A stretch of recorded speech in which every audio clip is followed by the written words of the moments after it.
Good afternoon, Representative Hasegawa. How are you today? I'm doing great, thanks. So this is the last week. What's happened so far? Give us an update. Well, it's been a fast and furious week here so far. We're coming up to the end of the regularly scheduled session and we're trying to avoid having to go into overtime.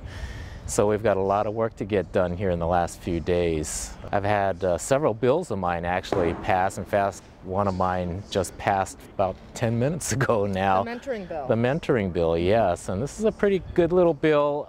It allows us to use state work-study funds as a form of financial aid to get some students who have successfully navigated our educational system back into the communities they came from. So we'll pay them work-study money, subsidize their wages to go back into those communities and mentor young people in the communities they came from to help teach them, what it's going to take to get into post-secondary education. So that's a good little bill.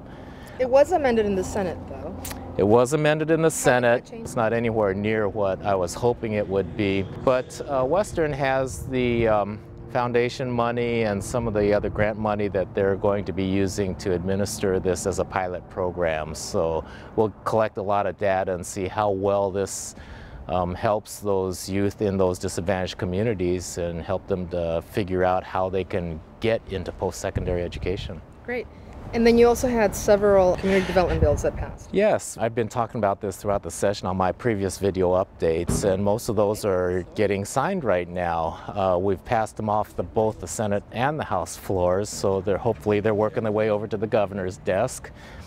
Two of them address the issue of access to capital. So those got passed earlier in the week. Just 2 days ago, I believe it was, we passed another bill that requires the state's agencies to list all the contracts that they're putting up for small businesses, small-sized contracts as well, on the business system, so that Washington's small businesses can have access to the knowledge about what kind of contracts are out there, and they can then bid on them, and hopefully will circulate our state's money and revenue and business, keep it within our state.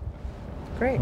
Well, we hope you have a good end of session, a good sine die. Thank you very much. We've got a lot of work to get done. I'm trying to focus some of the attention on raising new revenue so that we don't have to do as severe cuts that everybody's talking about. And nobody's talking about how we're going to avoid the cuts by generating new revenue. I think that we have to have that conversation. And we're starting to move that direction. Hopefully we'll have good news. All right. Thank you. Yes, thank you.